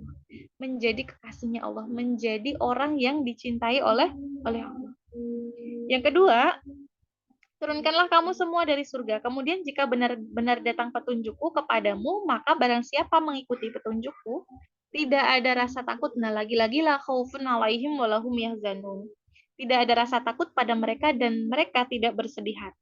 Kalau tadi yang pertama tadi adalah menjadi kekasihnya Allah, yang kedua itu adalah mengikuti petunjuknya Allah. Ini yang ketiga ini nggak kelihatan ya, kita skip aja ya. Nah, yang berikutnya di Al-Baqarah ayat 112 itu adalah barang siapa menyerahkan diri sepenuhnya kepada Allah dan dia berbuat baik, dia mendapatkan pahala di sisi Tuhannya dan tidak ada rasa takut pada mereka. Yang ketiga ini berarti adalah menyerahkan diri sepenuhnya kepada Allah. Artinya berserah atau berpasrah. Berserah itu berarti adalah kita tidak perlu memikirkan ini nanti akan seperti apa.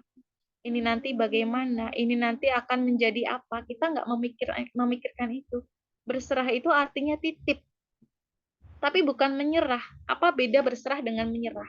Kalau berserah, itu berarti kita menitipkan urusan kita kepada Allah, menitipkan ketakutan kita kepada Allah, tapi kita tetap ikhtiar, dan ikhtiarnya itu membawa kita kepada ketenangan. Dan biasanya teman-teman semuanya, ketika kita itu berhasil menitipkan urusan kita kepada Allah, maka urusan itu akan Allah permudah. Ketika kita berserah kepada Allah, ketika kita bertawakal kepada Allah, maka urusan kita itu akan jadi dipermudah. Jodoh dikasih sama Allah dengan orang yang benar-benar dipilihkan sama Allah. Kuncinya ada pada berserah. Yang kelima ya, yang ketiga tadi kepotong jadi kita skip. Yang kelima itu adalah orang-orang yang menginfakkan hartanya secara sembunyi-sembunyi maupun terang-terangan. Itu bikin dia bahagia. Jadi teman-teman semuanya, inner happiness ini sebenarnya seumpama magnet. Jadi sebenarnya inner happiness ini adalah magnet yang akan menarik kebaikan-kebaikan untuk datang kepada kita, termasuk kebaikan jodoh tadi. Gitu. Kalau kita bahagia dengan diri kita sendiri, kalau kita bahagia dengan posisi kita sebagai seorang hamba, makom kita sebagai seorang hamba, kita tidak akan mengkhawatirkan apapun yang di luar kendali kita, maka keajaiban-keajaiban itu akan datang. Pertolongan-pertolongan Allah itu akan datang. Allah akan datangkan jodoh kepada kita dengan orang yang sama frekuensinya dengan kita. Gitu. Next.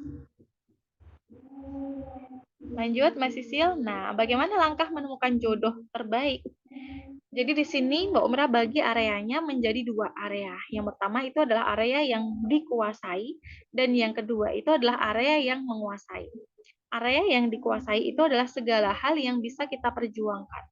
Kita bisa berdoa, kita bisa memanjatkan doa, kita ikhtiar, kita tawakal, kita berserah diri, meningkatkan value diri, menjadi versi terbaik dari diri sendiri. Dan yang kedua itu adalah area yang menguasai kita. Seperti misalnya siapa yang, kapan waktunya kita berjodoh, kapan siapa dia, orang mana, dan seterusnya. Itu adalah area yang kemudian menguasai diri kita. Kita kadang mengkhawatirkan area yang kedua. Itu yang bikin kita stres sebenarnya. Kita belum melakukan segala hal yang ada di area yang pertama, tapi kita udah langsung lompat. Gimana gimana nanti orangnya, kapan waktunya, aku kapan menikah, dan seterusnya. Itu masuk ke dalam area yang menguasai kita.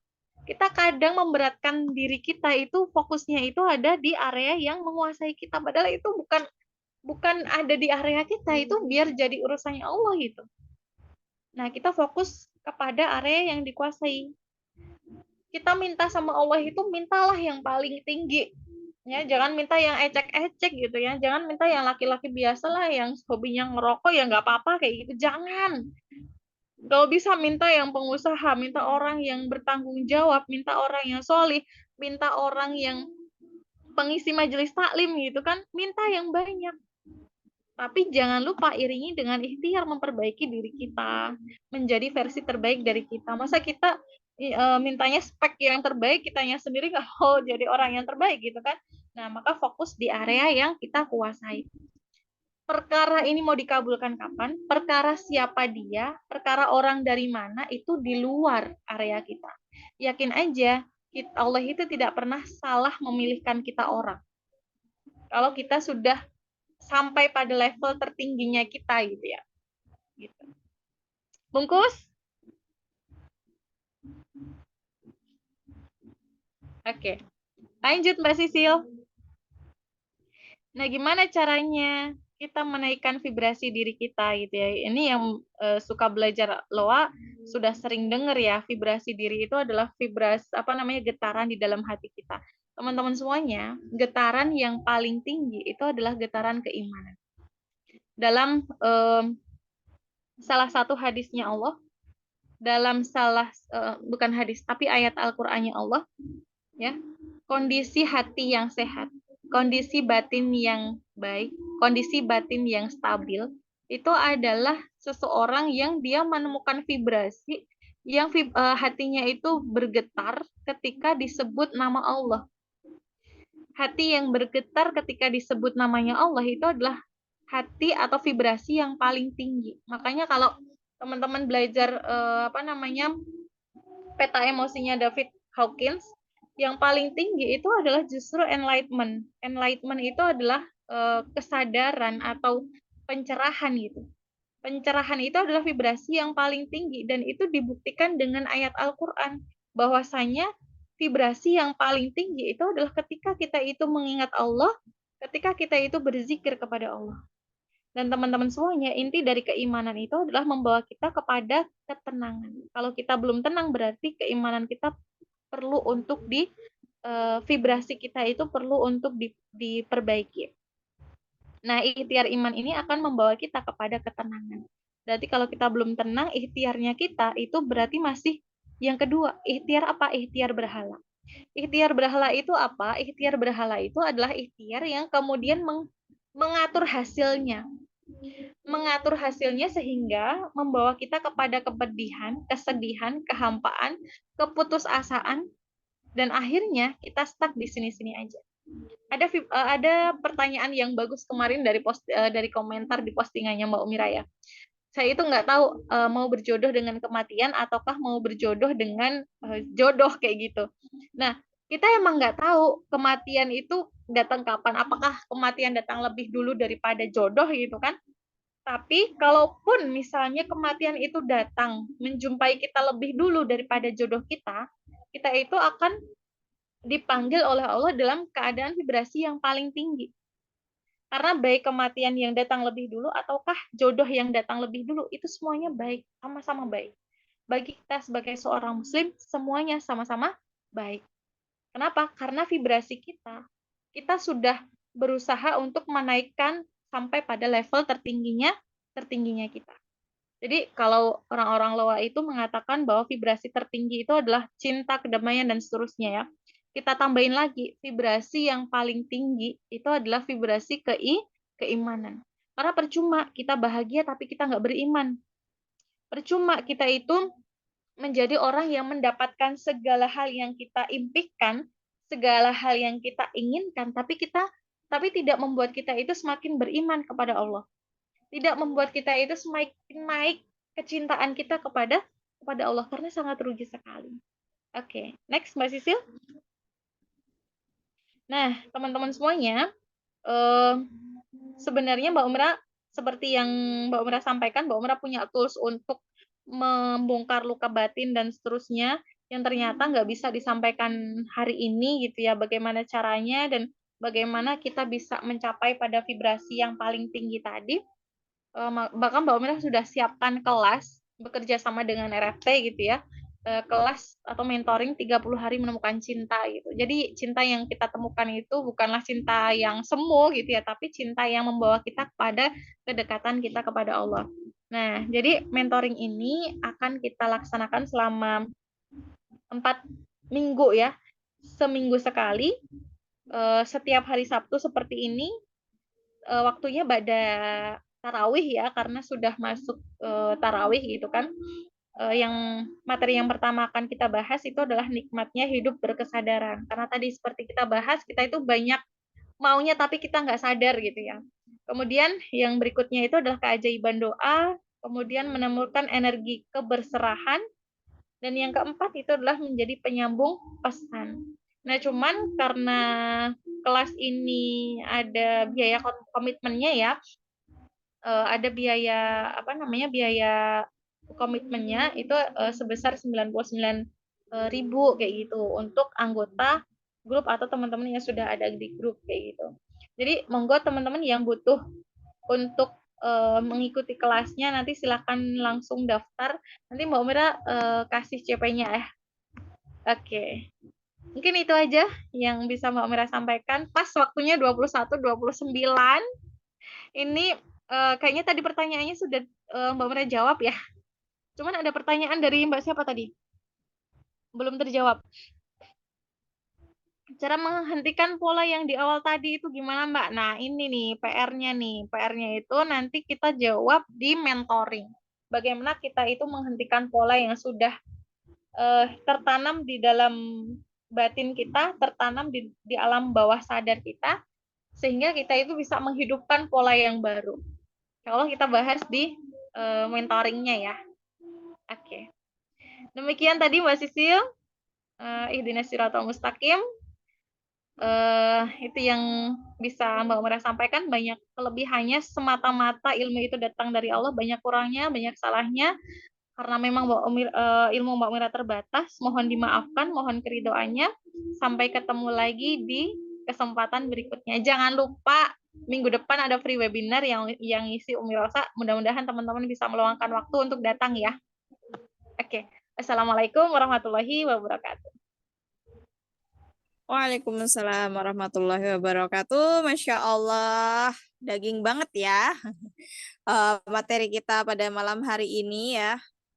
Kalau Sisil ingin ini ya, mengulang lagi sedikit untuk finding inner peace-nya. Inner peace-nya itu adalah pertama kita jadi kekasihnya Allah gitu ya, dengan menunjukkan kita itu taat sama Allah, kita itu mengikuti petunjuknya Allah.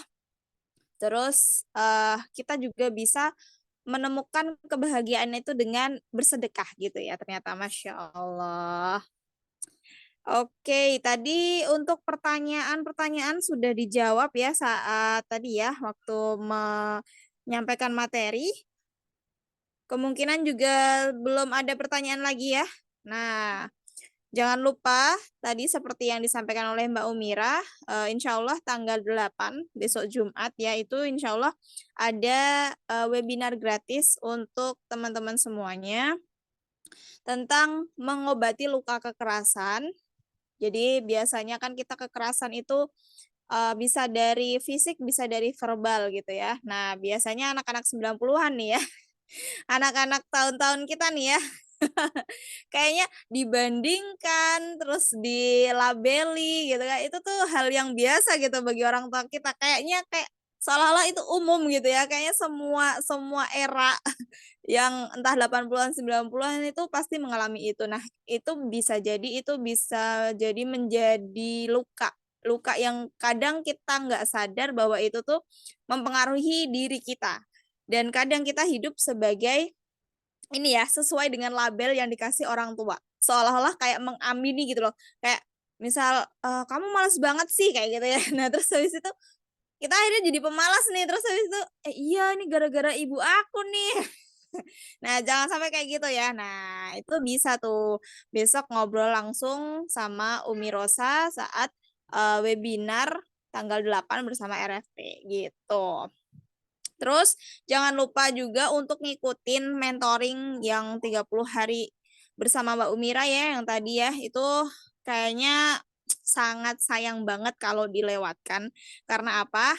Karena ini pra-kelas aja udah kayak gini ya materinya, apalagi kelasnya, bayangin guys gitu kan. Nah, oke, jadi tanpa berlama-lama teman-teman segera daftar. Nanti kalau mau daftar bisa hubungin Sisil atau bisa tanya di grup nanti di grup kelas menarik keajaiban ya. Nanti akan kita infokan gitu kalau mau daftar. Gitu.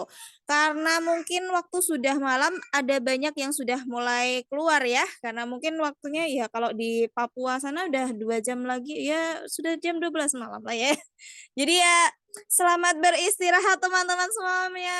Jazakillah khair Mbak Umira sudah mengisi kelas malam hari ini dengan ilmu yang Masya Allah keren sekali. Semoga menjadi amal baik Mbak Umira. Semoga menjadi tambahan ilmu buat kita semuanya. Jazakumullahu khair kepada semuanya yang sudah menyempatkan hadir pada malam hari ini. Masya Allah, keren-keren semuanya.